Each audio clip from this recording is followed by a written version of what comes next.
नमस्कार दोस्तों, wealth sky की न्यू इंटरेस्टिंग एक्साइटिंग वीडियो में आप सभी लोगों का स्वागत है। मेरा नाम है सुधीर और इस पर्टिकुलर वीडियो में हम बात करने वाले हैं निफ्टी के बारे में। निफ्टी का हम monthly chart, weekly chart, day chart plus hourly chart पे एनालिसिस करेंगे और साथ ही साथ ऑप्शन चेन को समझेंगे कि यहाँ पे आप निफ्टी के लिए कौन से इंपॉर्टेंट लेवल हैं जो मार्केट में आगे आने वाले दिनों में निफ्टी को ऊपर नीचे कर सकते हैं। तो जल्दी से इस वीडियो को स्टार्ट करते हैं। सबसे पहले ऑप्शन चेन डाटा समझेंगे और फिर चार्ट पे अंडरस्टैंड करने की कोशिश करेंगे कि निफ्टी का किस तरीके का मूवमेंट बन रहा है, किस तरीके का प्राइस एक्शन यहाँ पे बन रहा है। तो सबसे पहले अगर हम यहाँ पे देखेंगे तो मंथली ऑप्शन चेन डाटा देखते हैं। मंथली ऑप्शन चेन डाटा में किस तरीके का डाटा बना हुआ है। तो मंथली ऑप्शन चेन डाटा में हाईएस्ट अगर हम देखें फिलहाल तो 17,500 की पुट पे आपको 29 लाख का ओपन इंटरेस्ट दिख रहा है। ठीक है, यहाँ पे ये इंपॉर्टेंट ओपन इंटरेस्ट है, इसको समझ लीजिए। और अगर हाईएस्ट साइड पे कॉल साइड पे देखें तो वो 18,000 की कॉल है जहाँ पे 22 लाख का ओपन इंटरेस्ट यहाँ पे दिख रहा है। अगर हम इसके बीच में देखें तो यहाँ पे 17,600 की जो पुट है वहाँ पे 14 लाख का ओपन इंटरेस्ट है और 18,000 की जो पुट है वहाँ पे 15 लाख का ओपन इंटरेस्ट है। कॉल साइड पे नीचे की तरफ कॉल राइटिंग नहीं हो रही है। क्यों नहीं हो रही है उसके पीछे का रीज़न मैं बताता हूँ कि जो विक्स है वो करीब 18 के नीचे आ गया है। तो जाहिर सी बात है जब विक्स आपका लोअर लेवल पे होता है तो मार्केट में पॉजिटिविटी रहती है, ज़्यादा वॉलेटिलिटी नहीं होती है, एग्रेसिव मार्केट गिर नहीं सकता। तो उसकी वजह से यहाँ पे जो नीचे कॉल राइटर्स है वो कॉल राइटिंग नहीं कर रहे हैं क्योंकि उनको पता है कि नीचे कॉल राइटिंग करने का कोई फ़ायदा नहीं है, एग्रेसिवली मार्केट गिर नहीं सकता। तो इसकी वजह से ही यहाँ पे आपको दिख रहा है कि हायर लेवल पे मंथली ऑप्शन में 22 लाख का ओपन इंटरेस्ट खड़ा हुआ है। ठीक है, अब बात कर लेते हैं वीकली ऑप्शन चेन डाटा पे कि इस पर्टिकुलर सीरीज़ में कैसा डाटा बनाया है। क्योंकि ये सीरीज़ बहुत छोटी है तो इसमें जो एग्रेसिवली ऑप्शन जो राइटिंग हो रही है वो कहीं ना कहीं 18,000 के नियरेस्ट हो रही है। आप देख सकते हो 17,800 की जो कॉल है वहाँ पे आपको 41 लाख का ओपन इंटरेस्ट दिख रहा है, पुट पे करीब 35 लाख का ओपन इंटरेस्ट दिख रहा है। 17,700 की बात करें तो 24 लाख का ओपन इंटरेस्ट कॉल साइड पे है और पुट साइड पे करीब 36.9 लाख का ओपन इंटरेस्ट दिख रहा है। अगर इससे आप थोड़ा सा अंदाज़ा लगाओगे तो कहीं ना कहीं 17,700 और 17,800 का शॉर्ट स्ट्रैडल सेल किया जा रहा है क्योंकि इन दोनों शॉर्ट स्ट्रैडल की वैल्यू अगर आप देखोगे तो करीब करीब आपका 280 पॉइंट के आसपास की आ रही है, जो कि ऑलमोस्ट अगर देखा जाए 250 पॉइंट पे भी अगर मेज़र किया जाए तो 17,700 का शॉर्ट स्ट्रैडल आपको 18,000 तक प्रॉफिट बना के दे रहा है।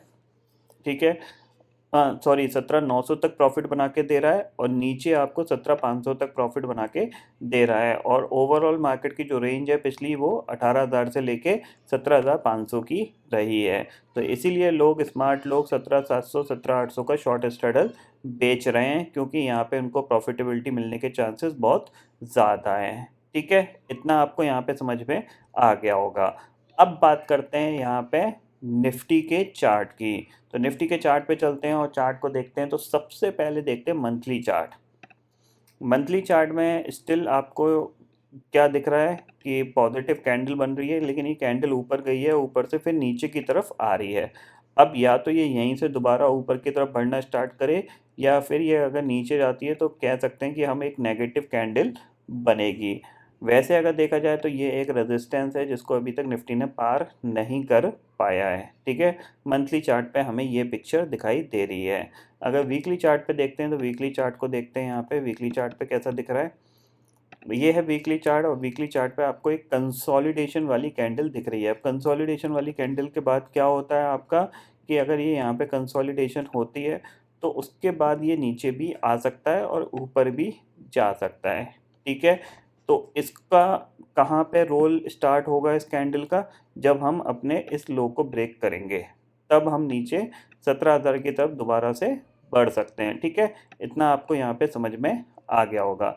वीकली प्राइस एक्शन की बात करें तो यहाँ पे ये एक पॉजिटिव प्राइस एक्शन ही है, हो सकता है यहाँ से दोबारा से ऊपर चला जाए। ठीक है, इतना आपको यहाँ पे समझ में आ गया होगा। अब चलते हैं डे चार्ट पे। डे चार्ट पे यहाँ पे मैं कुछ इंपॉर्टेंट पॉइंट बताऊंगा जो आपको बहुत ही इम्पॉर्टेंट रहेंगे। ये है डे चार्ट। सबसे इम्पॉर्टेंट रेजिस्टेंस आपको जैसा कि पता है कि ये ऊपर से जो हाई बने थे उनकी ट्रेंड लाइन है। ठीक है, ये सबसे इम्पॉर्टेंट रेजिस्टेंस है। अब यहाँ पे आपको क्या करना है, जिस दिन भी निफ्टी इस लेवल को ब्रेक करेगा, ठीक है, 17,600 को ब्रेक करेगा, आपको एक एग्रेसिवली शॉर्ट क्रिएट करना है। टारगेट आपका होगा अराउंड 17,340 का। क्यों मैं एग्रेसिवली शॉर्ट करने की बात कर रहा हूँ? क्योंकि यहाँ से जो प्राइस एक्शन होगा, ये नीचे आया, ये पुल हुआ, ठीक है, उसके बाद जैसे ही ये इसको ब्रेक करेगा तो जाहिर सी बात है कि यहाँ पे पूरा नेगेटिव प्राइस एक्शन बनेगा, तो एक अच्छा 300 पॉइंट का मूवमेंट यहाँ पे हो सकता है। तो वो 300 पॉइंट का मूवमेंट 17,600 से लेके 17,400 और 17,350 तक के टारगेट के लिए होगा। ठीक है, इतना आपको समझ में आ गया। ऊपर से अगर हम थोड़ा सा डीपली देखें तो कहीं ना कहीं ये जो रेजिस्टेंस है,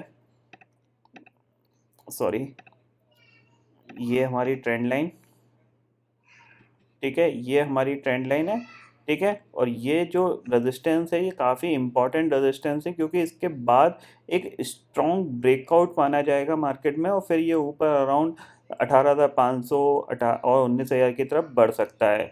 तो यहाँ पे इसको अगर ब्रेकआउट देना है तो जाहिर सी बात है, ये जो मूवमेंट हुआ इसके बाद ये यहाँ पे रिट्रेस हुआ और फिर ये मूवमेंट हो रहा है, तो इसके बाद इसको नीचे नहीं जाना चाहिए, इस तरीके से ऊपर निकल जाना चाहिए। अगर ये नीचे गया 17,600 नीचे और 17,500 के नीचे गया, तो फिर ये दोबारा से आपका 17,000 की तरफ और 16,800 की तरफ बढ़ सकता है। बट ये सारी चीज़ें आगे आने वाले 15 से 20 दिन में होंगी, ठीक है ना, क्योंकि रिजल्ट सेशन स्टार्ट हो रहा है और रिजल्ट सेशन में नॉर्मली अच्छे अच्छे स्टॉक्स में प्रॉफिट बुकिंग देखने को मिलती है, डाउनग्रेड्स आते हैं रिजल्ट के बाद के।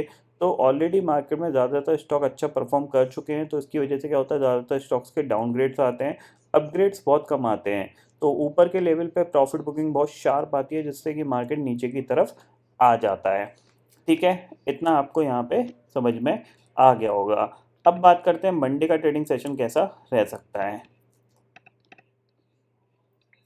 तो मंडे के ट्रेडिंग सेशन के लिए 15 मिनट का चार्ट पे चलते हैं और 15 मिनट के चार्ट पे अगर आप देखोगे तो हमारे पास ये एक रेजिस्टेंस है, ठीक है, ये हमारे पास एक रेजिस्टेंस है और ये हमारे पास एक सपोर्ट है। इस चैनल को हमें प्ले आउट करना है, तो जाहिर सी बात है अगर ये गैप अप खुल रहा है 17,900 के आसपास, तो हम यहाँ पे प्रॉफिट बुकिंग के लिए एक शॉर्ट क्रिएट कर सकते हैं, ठीक है, पहली चीज़। दूसरी चीज़, अगर ये फ्लैट खुल के नीचे नेगेटिव प्राइस एक्शन बनाता है तो अभी हम सेल कर सकते हैं। अगर ये गैप डाउन खुल रहा है 17,700 के आसपास या फिर 17,620 के आसपास और यहीं पे ये हॉल्ट करता है, इस तरीके से हॉल्ट करता रहता है, तो फिर हम इसको पुल बैक के लिए बाय कर सकते हैं, ठीक है ना। अगर ये 17,600 के नीचे जाएगा तभी हम एग्रेसिवली सेल करेंगे, अदरवाइज जो क्वांटिटी होगी वो हमारी 1 लॉट 2 लॉट, ज़्यादा से ज़्यादा 3 लॉट की होनी चाहिए। तो ये सारे पर्टिकुलर पॉइंट्स हैं जो मैंने आपको यहाँ पे निफ्टी के बताए हैं, जो कि आपके आगे आने वाले 10 से 12 ट्रेडिंग सेशन में काम आएंगे, क्योंकि ये जो एनालिसिस है इसमें मंथली भी हमने देखा है, वीकली भी देखा है, डे भी देखा है और 15 मिनट का हमने टाइम फ्रेम भी देखा है, ठीक है। इसमें हमारे सारे पॉइंट लगभग लगभग क्लियर हो रहे हैं। एक बार बात कर लेते हैं ग्लोबल मार्केट की, तो देखते हैं कैसा कामकाज किया था ग्लोबल मार्केट ने लास्ट ट्रेडिंग सेशन में। तो मेजर इंडेक्सेस में जाता हूँ मैं। यहाँ पे जो डाउ जोन्स था वो करीब 137 पॉइंट चढ़ के बंद हुआ था, but Nasdaq still under pressure में है यहाँ पे और 186 पॉइंट गिर के बंद हुआ था।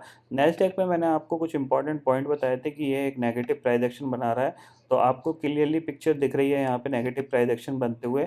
यहाँ से ये इसने फॉल किया, फिर ये एक आपका रिट्रेस हुआ और फिर ये गिरा और फिर ये रिट्रेस और फिर ये गिरना स्टार्ट हुआ है। तो पूरा प्रॉपर एक नेगेटिव प्राइस एक्शन यहाँ पे बन रहा है। सीधी सीधी बात है कि 13,600 के नीचे अगर जाता है तो फिर 13,000 नेक्स्ट टारगेट इसके लिए बनता है। तो हमें भी ऊपर के लेवल पे सेलिंग अपॉर्चुनिटी ढूंढनी चाहिए, जो कि हमें डेफिनेटली एक अच्छा प्रॉफिट बना के दे सकती है। ये पॉइंट आपको क्लियरली यहाँ पे समझ में आ गया होगा, ठीक है। इसी के साथ साथ हम डाउ जोन्स का भी चार्ट देख लेते हैं। तो यहाँ पे डाउ जोन्स का चार्ट खोलते हैं, मेजर इंडेक्सेस में चलते हैं और ये है डाउ जोन्स का चार्ट, ठीक है। ये डाउ जोन्स का चार्ट है और डाउ जोन्स के चार्ट में भी अगर आप थोड़ा सा अंडरस्टैंड करोगे तो यहाँ पे भी एक नेगेटिव प्राइस एक्शन यहाँ पे बना हुआ है। ये आपका रिट्रेस हुआ, फिर ये फॉल हुआ, अभी ये पुल बैक आया है, ठीक है।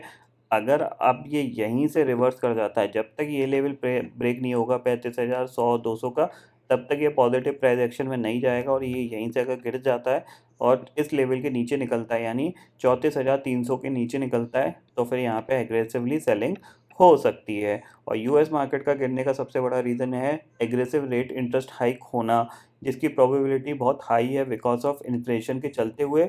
और बॉन्ड यील्ड जो 10 ईयर बॉन्ड यील्ड है वो भी ऑलमोस्ट 2.6 के आसपास पहुंच गई हैं, जो कि पहले से ही प्राइस इन कर रही हैं कि जो रेट ऑफ इंटरेस्ट हैं यूएस के अंदर बहुत तेज़ी से बढ़ सकते हैं। अब जाहिर सी बात है, अदर मार्केट में बढ़ेंगे तो डेफिनेटली हमारे मार्केट में भी कभी ना कभी नेक्स्ट पॉलिसी या उसके बाद पॉलिसी में बढ़ते हुए दिखाई दे सकते हैं।